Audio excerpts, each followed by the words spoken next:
Sizlarga bitta doddi uchastka ko'rsataman, narxini eshitib hayron qolasizlar. Qaranglar ko'chalari keng, огородlari katta. Yonida shunday maktab bor. Mana shu aytayotgan xonadon. Qaranglar 2 etaj, tayyor. Kirasizlar, mazza qilib yashaysizlar. Xonadonimiz kirganimizda qaranglar.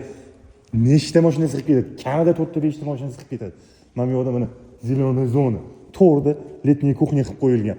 Bu yoq tarafda eski zdaniyaga 3 ta xonasi plus podvallari bilan. Mana bu yoq yangi zdaniya. Kirib kelamiz. Katta hol, вообще шикарно. Потолокlarni qaranglar balandligini.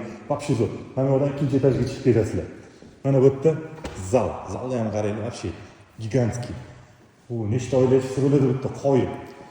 Yangi hayot tumanida joylashgan, Toshtepada. Общий 6 sotuvga qurilgan shu binoyimiz. Mana bu yerda yana bitta xonasi qo'shishlar mumkin. Mana bu yerda ikkinchi xona. Qaranglar. Bu yerda mana o'zining samozyullari bor ekan.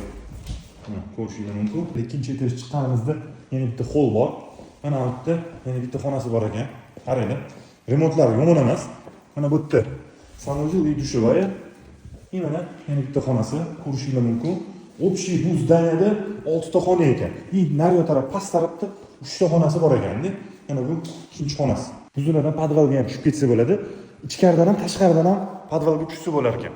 Xo'p, ushbu xonadonni $200 ming baholayapmiz. Yana ozgina ustida savdolashadigan joylari bor.